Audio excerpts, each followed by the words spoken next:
दोस्तों आ चुका है कक्षा 11वीं वालों के लिए हिंदी विषय का पेपर। दोस्तों यहाँ पर मैंने आपसे कहा था कि आप लोगों को मैं पूरा हल सहित क्वेश्चन पेपर बताने वाला हूँ, और ये आप कक्षा 11वीं जितने भी स्टूडेंट हमारे साथ जुड़े हुए हैं सबका जो पेपर है वो आ चुका है। दोस्तों यहाँ जितने भी इंस्ट्रक्शन दिए गए हैं ये आप देख सकते हो, पूरा आपको कंप्लीट करना है, इसको छोड़ना नहीं है एक भी परसेंट।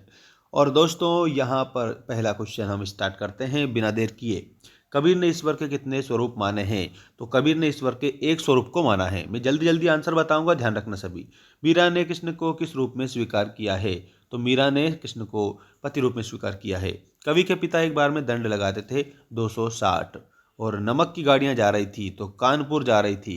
नमक की गाड़ियां कानपुर जा रही थी। इसके बाद में पथेर पांचाली फिल्म में अपू की भूमिका तो सुबीर बनर्जी ने निभाई थी। अर्थ के आधार पर वाक्य के 8 प्रकार होते हैं, ऐसा आप याद रखेंगे।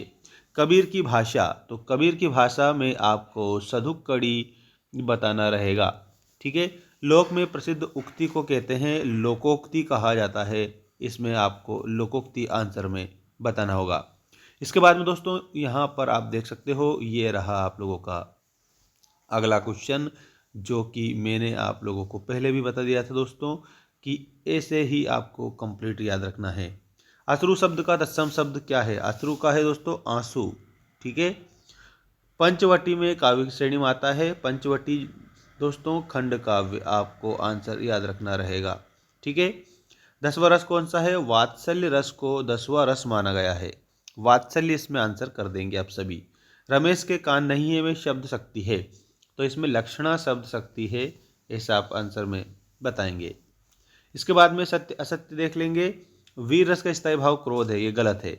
इंदौर मध्य प्रदेश की मुंबई है में व्यंजना शब्द शक्ति है, तो दोस्तों इसमें यहाँ पर आपको असत्य बताना रहेगा। माधुर्य गुण का संबंध चित्त की उत्तेजना वृत्ति से, ये भी आपका गलत है। कबीर ने बुंदेलखंडी भाषा का प्रयोग किया है, ये भी आपका गलत है। ठीक है। और इसके बाद में यहाँ देख सकते हो, भवानी प्रसाद मिश्र को कविता गांधी कहा जाता है, ये बात बिल्कुल सही है।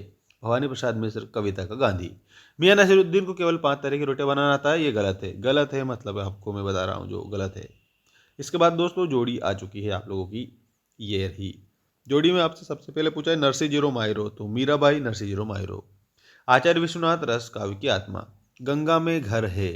दोस्तों यहाँ पर आप सभी स्टूडेंट्स को बताना है, और वो आप लोगों का करे घर की याद, भवानी प्रसाद मिश्र। तर्क ने भ्रम को पुष्ट किया, कामयानी जयशंकर प्रसाद।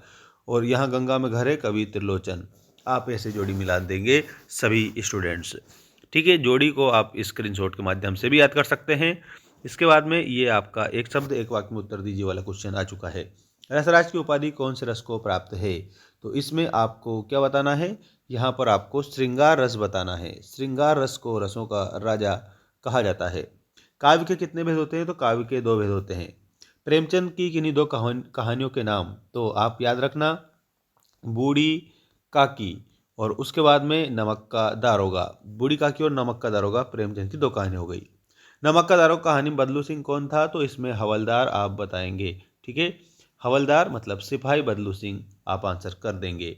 काव्य की आत्मा किसे कहा गया है? तो रस को काव्य की आत्मा कहा गया है। सूरदास की भाषा का नाम लिखिए, तो सूरदास की भाषा का नाम है ब्रिज भाषा। ठीक है। और हिंदी साहित्य के इतिहास का विभाजन प्रमाणिक रूप से किसने किया था? तो आप लोगों को सभी को आंसर क्या बताना है, और वो बताना है आचार्य रामचंद्र शुक्ल। ठीक है। रामचंद्र शुक्ल करेक्ट आंसर आप बता देंगे।